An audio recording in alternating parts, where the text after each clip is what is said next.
여러분 안녕하세요, 양희용입니다. 오늘은 카니발 차량 카탈로그 해부하기 해볼 겁니다. 카니발은 이 돈이면 그랜저도 살 수 있고 소렌토 하이브리드도 살 수 있는 그런 차가 되겠습니다. 그런데 카니발을 선택하는 데는 다 이유가 있죠. 일단 9인승을 선택하게 되면은 승합차라서 세제 혜택이나 뭐 고속도로에서 그 전용 차선 이런 것도 그 상황에 따라서 쓸 수 있다는 점이 있게 되고, 9인승 사업자는 부가세 환급 혜택 있죠. 이거는 남들보다 차를 10% 싸게 되는 거라고 싸게 사는 거라고 생각하시면 됩니다. 사업자에 한해서고요. 또 뭐가 있죠? 압도적으로 이제 넓은 공간, 사용성, 그리고 사람도 많이 태울 수 있고 2열 시트가 독립 시트로 돼 있다는 점에서도 대한민국 이제 모든 아버지에게 이제 사랑을 받는, 아무리 그 상위차라고 해도 이만큼의 실용성을 보여주기는 어려운 그런 차라고 할 수 있겠습니다. 간단하게 목차를 하면요, 카탈로그 볼 건데 트림별 특징을 먼저 봅니다. 프레스티지, 노블레스, 시그니처 이런 거 들어보셨죠? 등급별로 뭐가 그렇게 다르고 어떤 특징이 있는지 정리할 거고요. 그 다음에 선택 옵션 보고 휠 디자인, 그 다음에 시트 어떤 배열, 그리고 시트 컬러 이렇게 선택지가 있죠. 이거를 확인하고 장기 렌트 견적이나 이거 장기 렌트 견적은 간단합니다. 뭐 할부로 했을 때 보험료나 세금, 취득세죠. 뭐 자동차세 이런 거를 다 이제 따로 계산해야 되니까 많이 복잡한데, 장기 렌트는 어차피 월납입금에 그런 게 모든 게 다 포함되어 있습니다. 그래서 좀 안내드리기가 편해요. 이거 보고 나서 할부랑 이거 다 계산해서 비교해보면은 금액이 똑같이 나옵니다. 총 비용 제가 아무리 계산해봐도 거의 비슷하게 나오거든요. 그래서 장기 렌트 견적으로 편의상 그렇게 안내를 드립니다. 실제로 렌트 쓰기에도 너무 좋은 차인 게 이제 카니발이 되겠습니다. 카탈로그 보겠습니다. 카니발이 이제 디젤이 단종이 됐어요. 카니발은 항상 그 2.2 디젤이 제일 잘 팔렸는데, 지금은 3.5 가솔린이랑 하이브리드만 나오고, 카니발은 차가 크고 무겁죠. 그렇다 보니까 3.5 가솔린은 기름을 상당히 많이 먹게 되고, 그래서 하이브리드가 지금은 주력으로 아주 많이 팔리는 차라고 볼 수 있습니다. 이런 것들은 그냥 내용 잘 들어갔고 그러는데, 카탈로그가 엄청 친절하진 않아요. 3.5 가솔린 9인승을 기준으로만 나와 있고, 여기서는 이 가격을 기준으로 하이브리드를 본다면 이 가격을 추가하면 된다. 하이브리드가 옵션 가격 추가되듯이 그렇게 표기되어 있습니다. 근데 저희는 카니발 하이브리드가 주력이라고 했으니까 하이브리드를 기준으로 생각하고 진행하겠습니다. 여기에 455만원 더하면 하이브리드 가격이 나와요. 프레스티지부터 트림을 볼게요. 프레스티지는 항상 가성비죠. 제일 기본 옵션 위주로 되어 있는데, 카니발부터는 생각보다 기본 장비가 많이 들어가 있어서 이것도 뭐 주행에 필요한 거는 다 들어갔다고 볼 수 있습니다. 선택 옵션 한두 개만 넣어도 충분하게 구성이 가능해요. 가성비, 최소 기능, 주행에 필요한 기능, 편의 기능 딱히 필요 없다. 이러면 프레스티지를 보면 되겠습니다. 기본적으로 옛날에는 드라이브 와이즈 넣어야 포함됐던 내용들이 다 들어갔습니다. 전방 충돌 방지 보조나 내비게이션 기반 스마트 크루즈 컨트롤까지 들어가서 크루즈 컨트롤의 수행 능력, 그 어떤 기능 수준 자체가 되게 높습니다. 이에서 들어갔고, 근데 여기에 드라이브 와이즈를 넣으면 더 똑똑한 주행 보조 장치를 가질 수 있게 되는 거죠. 이거는 사실 볼 게 없습니다. 어떤 트림의 공통사항으로 들어가기 때문에 이거는 안전 옵션 기본이어도 그냥 다 들어간다고 보면 되는 거고요. 그 다음에는 18인치 타이어 들어가고요. 근데 외산 타이어 이렇게 써있네요. 그거는 이제 브랜드가 이제 명확하지 않다는 거죠. 보통 그러면 뭐 미쉐린인, 피렐리, 그리고 컨티넨탈 이런 유럽 쪽을 아마 많이 쓰게 될 겁니다. 외장 이거는 스타일 옵션을 안 넣으면 약간 조금 밖에서 봤을 때 옵션이 좀 낮은 차인 게 티가 나긴 합니다. 그게 싫다면 스타일 옵션을 넣으면 휠이나 헤드램프, 뒤쪽 램프도 업그레이드가 됩니다. 토프 시트 컬러 내장 볼게요. 시트 컬러 이거 하나밖에 선택 못 합니다. 그냥 선택지 없이 이것만 갈 수 있고요. 프레스티지 등급에서는 그렇습니다. 그냥 가죽 스티어링 휠 이렇게 들어가고, 이러면은 열선이 없다는 걸로 보이죠. 그리고 시트 보면 그냥 인조 가죽 시트인데, 그래도 뒷자리까지 열선이 있고 1열에는 운전석 조수석에는 통풍 시트까지 들어가 있다는 점, 허리 지지대 들어가는 거, 이거 깡통인데도 옵션 수준 되게 높은 거예요. 버튼 시동도 들어가고 뭐 스마트 파워레이트, 그러니까 이거는 그거죠. 전동 트렁크까지 들어갔어요. 그러니까 옵션 수준이 되게 높습니다. 예전 카니발의 노블레스 이런 중간 등급에나 들어갈 법한 옵션들이 꽤 상당히 많이 들어간 거 볼 수 있고요. 애프터블로우 좋아요. 이거 있으면은 에어컨에 곰팡이 안 끼죠. 여름철에 에어컨 끄고 시동 끄고 내려도 에어컨의 내부에 있는 어떤 습기를 말려주는 그런 기능을 하게 됩니다. 내비게이션까지 기본으로 들어가기 때문에 프레스티지에서 외관이 깡통 같지 않았으면 좋겠다 하면 스타일 넣으면 되고, 실내가 조금 더 그래도 요즘 차 같았으면 좋겠다 하면은 이 클러스터 이걸 넣어야 내비게이션이랑 계기판이 일체형 디스플레이로 이렇게 딱 붙습니다. 그래서 이게 이제 실내 분위기에 많이 들어가는 거, 이거 외장 분위기에 들어가는 거고요. 컨비니언스는 간단합니다. 이거 안 들어가면은 그 뒷자리가 오토 슬라이딩 도어가 안 됩니다. 그래서 수동 도어가 되는데 그 슬라이딩 도어 있죠. 밀고 닫는 거, 미닫이 문. 그게 이제 전동시로 작동하려면 컨비니언스 들어가야 됩니다. 드라이브 아이저는 아까 말씀드린 대로 이게 이제 올라가는, 이 기능이 올라가는 건데 저는 여전히 추천드리는 옵션이라고 보면 되겠습니다. 노블레스 특징은 뭐가 될까요? 노블레스는 편의 기능이 압도적으로 많이 들어가게 되고요. 내가 혹시라도 썬루프가 꼭 들어갔으면 좋겠다, 헤드업 디스플레이가 들어갔으면 좋겠다 하면은 노블레스부터 선택이 가능하기 때문에 아랫등급은 볼 것도 없이 이거 두 개만으로도 노블레스를 봐야 되는 일이 생깁니다.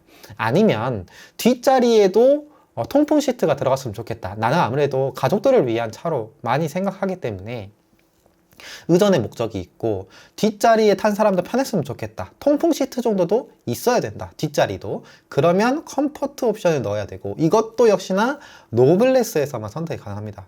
그래서 상당히 이게 주력이라고 보면 되겠습니다. 이거는 최대한 기본 중에 필요한 거 그냥 최소치 회사차 이렇게도 쓸 수 있는 건데 노블레스부터 약간 좀 패밀리카의 느낌이 나고 어떤 편의 옵션이나 이런 장비 수준이 올라가게 됩니다. 예전엔 안 그랬는데 이 모니터링 팩 이거는 서라운드 뷰거든요. 360도 주차 카메라인데 이거는 프레스티지에서도 선택 가능하고 노블레스에서도 옵션으로 선택을 추가해야 들어가는 내용이 됩니다.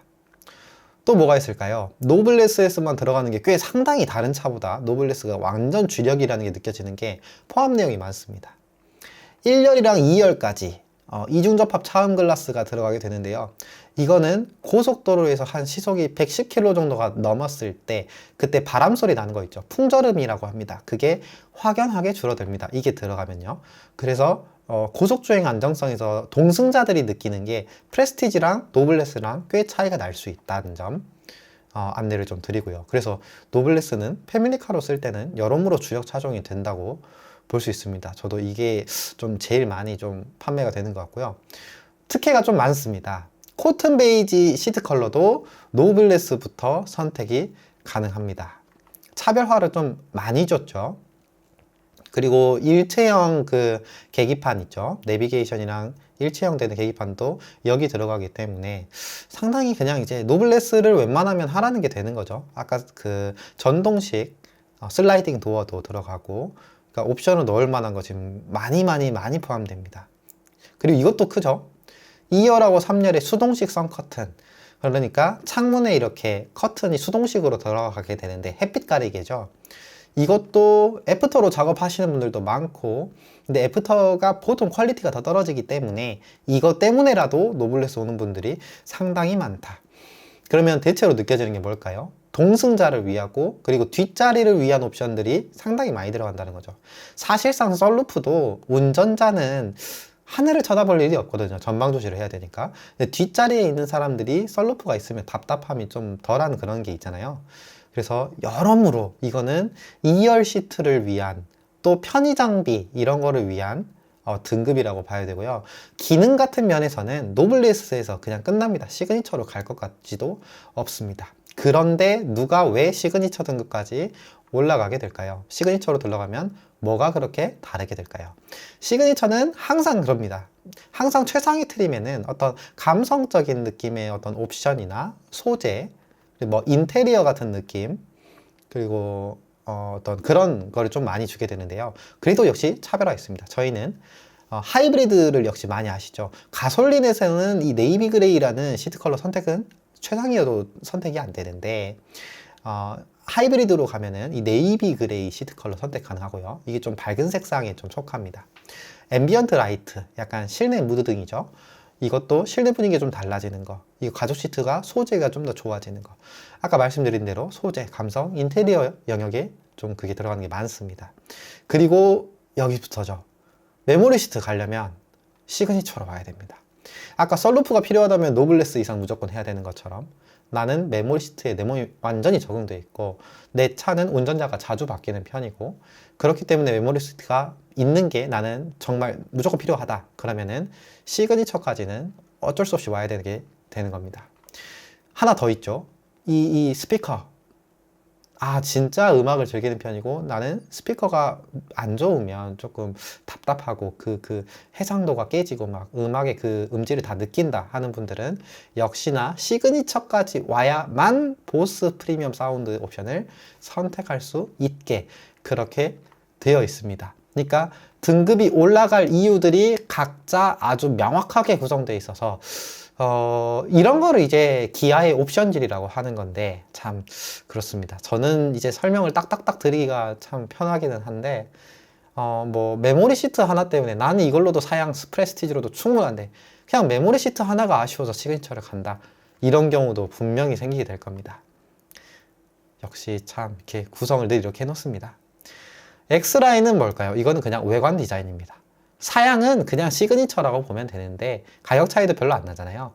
그러니까 스타일 옵션을 넣는 것처럼 똑같이 이제 X라인 전용 외장 이거는 밖에서 봤을 때 누가 봐도 X라인이고 최상위 등급이구나 하는 그런 게 들어가고요. 휠이 검정색으로 들어가게 됩니다. 근데 사실 이따가 휠 디자인 보여드릴 거긴 한데 휠이 좀 어차피 검은색 투톤이나 검은색이 많이 좀 들어가게 돼 있어서 이게 어마어마한 임팩트는 아니게 되더라고요. 이건 다 전용 디자인 들어갑니다. 보통 검은색으로 여기저기 많이 칠해지게 되고요. 어떤 포인트 조금씩 들어가고 그렇게 들어가게 됩니다. X라인은 디자인 따로 이거 원하시는 분들은 찾아보시기 바랍니다. 선택 옵션으로 바로 넘어갈게요.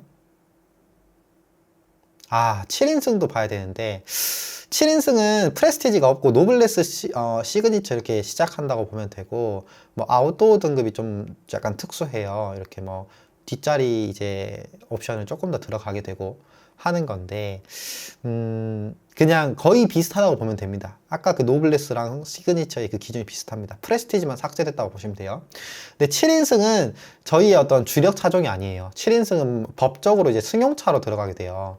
그래서 승합차로 9인승은 승합차예요. 근데 승합차로 들어가면은 취득세도 조금 감면이 되고 아까 말했던 고속도로나 이런 데서 그 전용 차선이 이제 그러니까 사람 수가 충분해지면은 쓸 수 있게 되는 거. 그리고 또 사업자는 부가세 환급 혜택이 있는 거. 이 모든 혜택이 7인승에서는 없습니다. 9인승에서만 있어요. 그래서 9인승은 내가 돈을 꽤 많이 줘도 이 2열 시트 뒷자리에 힘을 많이 주겠다. 그때 7인승을 고르게 되는 겁니다. 근데 넘어가겠습니다. 저희는 오늘 9인승이 메인입니다. 쭉 넘어와서 선택 옵션까지 왔습니다. 한번 살펴볼게요. 짧게 갈 건데요. 컨비니언스는 프레스티지에서만 선택이 가능한 거고 하이패스 그리고 이게 중요합니다. 전동식 슬라이딩 도어 때문에 다른 거 아무것도 안 넣어도 이것만 옵션 넣는 거 꽤 그런 분들이 많이 있습니다. 스타일은 이 프로젝션 LED 헤드램프 이런 거 있죠. 지금 휠이나 휠 사이즈 이런 거 이게 밖에서 봤을 때 디자인 차이가 좀 많이 납니다. 이게 없으면 확실히 옵션이 비어 보이고 누가 봐도 시각적으로 옵션이 비어 보이는 거랑 내가 편의 기능 좀 부족한 거랑 좀 다르거든요. 그래서 저는 스타일 옵션 좀 추천드리는 편입니다. 시그니처에서도 스타일 안 넣으면 약간 조금 빕니다. X라인까지 가는 게 아니면요. 그렇게 들어갔고 7인승은 역시 배제하겠고요. 컴포트 역시 프레스티지가 여기 안 써있죠. 프레스티지에서는 선택이 안 됩니다. 노블레스 이상부터 선택이 가능한데 말씀드린 것처럼 2열 통풍 시트가 핵심이고요. 파워 리클라이닝 시트까지 가면은 이 종아리 받침대 있죠. 그것까지 포함되게 되는 겁니다. 그리고 이 뒤쪽까지 C타입 충전기 이런 거 들어가는 거 확실히 그냥 2열 뒤쪽으로만 옵션이 추가되고 편의 기능이 추가된다. 이렇게 보면 되겠습니다. 이거는 간단합니다. 이 가죽 소재가 조금 더 좋아진다는 거죠. 그리고 노블레스에서 골라도 가죽 소재 조금 더 좋아집니다. 근데 이게 메인 이유인 경우는 조금 적기는 합니다. 컴포트 7인승 넘어가고요. 스마트 커넥트는 네, 이거 지문 인증으로 차 열고 이렇게 디지털 센서 미러 있는 건데 그렇게 많이 찾는 옵션은 아닌 것 같습니다. 프레스티지에서만 선택하고 노블레스 이상에서는 기본으로 포함되는 항목이고요. 아까 말씀드렸던 그겁니다. 내비게이션이랑 일체형으로 들어가는 계기판이 들어가게 되는 거고, 이거는 실내 분위기에 영향을 좀 많이 줍니다. 프레스티지와 이게 왜 차이가 좀 나냐면 여기에 써 있는 것들 중에 여기 안 써 있다 그러면은 기본으로 포함되는 항목이라서 그런 겁니다. 그러면 노블레스에서 드라이브 와이드를 선택할 때는 약간 옵션 가격이 더 저렴하게 들어가지요. 이건 단순합니다. 저희가 쓰고 있는 그런 크루즈 컨트롤이나 어떤 이런 충돌 방지 보조 같은 게 범위가 넓어지게 되고 조금 더 똑똑하게 되는 겁니다. 저는 추천드립니다. 요즘 신차가 발전되면서 제일 빨리빨리 발달하고 있는 게 이런 주행 보조 옵션 기능들입니다. 그래서 추천드리고요. 모니터링 팩은 역시 이 360도 주차 카메라, 서라운드 뷰가 핵심인데요. 프레스티지에서도 이걸 넣을 수 있게 해준 거는 관대한 겁니다. 이거는 좀 저는 되게 좋게 봅니다. 왜냐면 예전에는 노블레스에서만 선택 가능해서 이것도 이 서라운드 뷰 때문에 어쩔 수 없이 노블레스 올려야 되고 이런 옵션이었는데 이렇게까지 해주면은 좋죠. 근데 원격 주차 보조를 쓰려면 노블레스 이상이 또 돼야 합니다. 헤드업 디스플레이 이것도 노블레스 이상에서만 선택이 가능하고요. 말 그대로 그겁니다. 헤드업 디스플레이랑 빌트인 캠이 묶여 있어요. 이렇게 좀 잘 묶여 놓는데 둘 다 좀 그래도 선호도가 높은 옵션이라서 저는 그렇게 나쁘지 않다고 봅니다. 보스 사운드 넣으면 체감이 되나요? 좀 체감이 됩니다. 이거 시그니처 등급에서만 선택이 가능한데요. 일단 스피커 좀 좋아하시는 분들은 아시겠지만 스피커가 제 성능을 어느 정도 발휘하려면 공간감이 좀 돼야 됩니다. 그러니까 그 공간이 좀 커야 그 스피커가 제 기능을 발휘할 수 있는데 카니발은 공간이 좀 큰 편입니다. 그렇다 보니 스피커 옵션을 넣었을 때 꽤 괜찮은 어떤 성능의 향상을 확연하게 느낄 수 있습니다. 그 중에서도 또 현대기아에서 쓰는 이제 보스 사운드가 평이 나쁘지 않습니다. 괜찮습니다. 휠 디자인인데요. 이거는 아무것도 옵션 안 넣었을 때 기본 옵션일 때 이게 들어가게 되는 거고요. 18인치입니다. 휠은 항상 말씀드리지만 휠이 작아질수록 승차감이나 연비 면에서는 더 유리하게 되고요. 휠이 커지면 밖에서 봤을 때 외관이 예뻐집니다. 그래서 하이브리드는 일부러라도 작은 휠을 선택하는 경우가 꽤 있고요. 하이브리드는 좀 옵션이 높아도 이 18인치 선택지를 남겨두는 경우가 많습니다. 기본으로 19인치 안 넣고 18인치를 선택할 수 있게 해주는 경우, 그렇게 옵션을 구성을 해놓는 경우도 많을 정도로 그렇습니다. 그리고 휠이 작으면 대체로 타이어 교체하는 공임이나 타이어 비용 자체가 조금 더 저렴하다는 이점이 있고요. 그래도 항상 같은 가격이면 뭐 가져갈래 하면 19인치가 압도적일 정도로 어떤 외관이나 이런 쪽에서는 19인치가 훨씬 유리하게 됩니다. 아까도 말씀드린 건데 X라인을 들어가야만 이렇게 블랙 휠을 넣어줘요. 근데 이게 X라인 안 넣고 그냥 이제 스타일 옵션을 넣었을 때 이 휠이 들어가게 되는데요. 충분히 그 검정색 바탕으로 되어 있기 때문에 실버 비중이 더 낮아요. 그래서 어떤 블랙 매니아 분들이나 이런 분들에게도 좀 그렇게 좀 비평받는 필이 아니다. 제가 봤을 때는 오히려 조금 휠 디자인 면에서는 좀 더 무난한 편이 아닌가 봅니다. 호불호가 좀 덜한 것 같습니다. 이거 가끔 이 휠이 마음에 안 들어서 X라인 피하시는 분도 가끔 계시더라고요. 이 선택 가능한 외장 컬러는 이렇게 되어 있는데요. 살짝 보여드리겠습니다. 거의 그냥 무채색 계열입니다. 화이트, 블랙, 역시 화이트가 제일 많이 나오고요. 블랙도 잘 나가지만 관리가 좀 편한 거 원한다 하면은 판테라 메탈, 약간 진한 그레이 색깔입니다. 이것도 많이 나가게 됩니다. 시트 보겠습니다. 시트 컬러는 아까 말씀드린 건데요. 이게 토프입니다. 토프 인테리어라고 이렇게 써 있고, 그리고 이게 프레스티지에서는 이거 말고는 선택이 안 돼요. 노블레스 등급 이상이 되면은 코튼 베이지도 선택이 가능하고 토프도 선택이 가능합니다.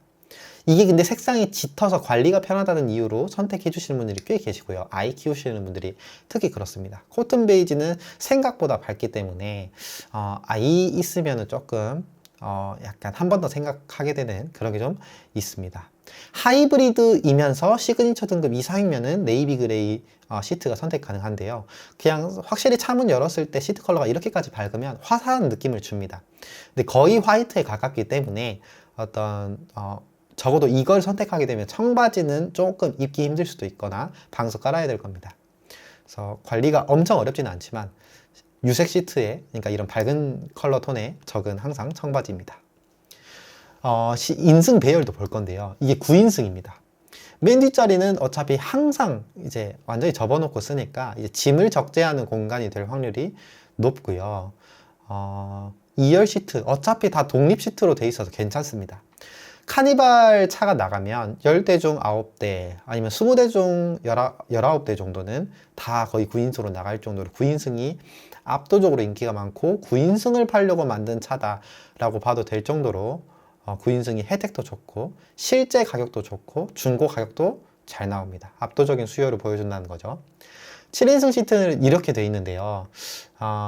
이 2열의 독립 시트가 조금 더 퀄리티 좋은 게 들어가게 되고 3열에 사람이 앉는다고 해도 조금 더 다리 공간이 넉넉하게 나올 거라는 이런 이제 장점이 있는데 그것도 이 9인승도 뒷자리 접으면 그리고 이 3열을 최대한 뒤로 밀면 사람이 탈 만한 공간 태워도 미안하지 않은 정도의 공간이 나오기 때문에 이거는 정말 어떤 프리미엄 아니면 의전용 내가 비용을 확실히 더 써도 뒷자리를 챙기겠다 이런 분들이 가져가는 게 이제 7인승이 되겠습니다. 여기도 7인승 시트가 나와 있는 거고요. 이거는 이제 소재도 살짝 달라져요.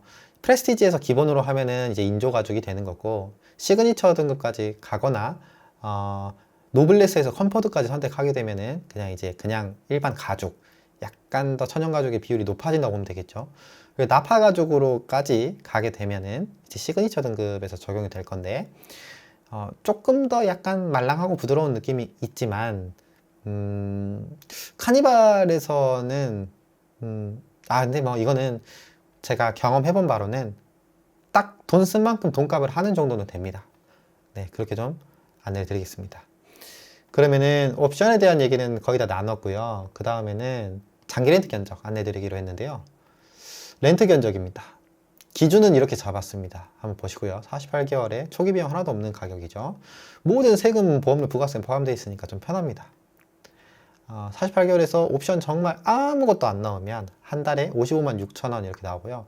뭐 이거는 60개월 되면 더 비싸질 거고 36개월 되면 60개월이 좀 더 저렴해지고 36개월 되면 좀 더 비싸져요. 그래서 중간치로 볼 수 있는 48개월 가격을 가져온 거고 사료는 안 넣고 뭐 액세서리 이거는 뭐냐면 뭐 사이드 스텝이나 이렇게 액세서리라고 이렇게 표에 써 있는 거 있어요. 그거는 이거를 공장에서 제조한 다음에 그 액세서리 작업하는 그 작업장에 따로 가서 뭐 구미나 칠곡이나 이런 데가 보통 많은데 거기서 작업을 하고 다시 탁송을 보내기 때문에 탁송료 한 번 더 내야 됩니다. 그래서 제가 항상 비효율적이라고 하는 거라서 제외하고 안내를 드리면 그거 빼고 옵션 다 넣었을 때 가격이 한 달에 73만 7천 원까지 나옵니다.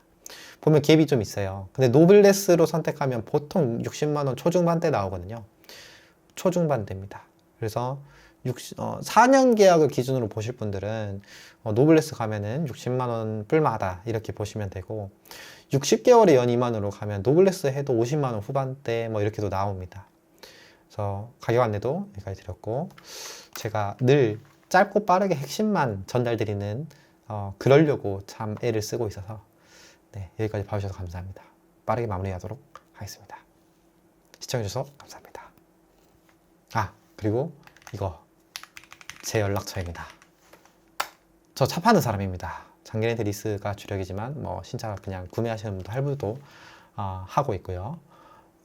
이것도 좋고 제 댓글에 이제 네이버 폼 주소도 있는데 그쪽으로 내용 남겨주셔도 제가 조금 더 준비하고 연락드리니까 응대가 더 매끄러울 수도 있습니다. 근데 뭐 전화를 주셔도 저는 편하게 다 받기 때문에 그냥 이거를 봐도 이해가 안 되는 점이 있거나 이거를 보고 내가 옵션을 좀 정했는데 이렇게 좀 저렇게 차를 구매하는 것까지 상담을 받고 싶다 하시면은 저한테 연락을 주시면 되겠습니다. 감사합니다.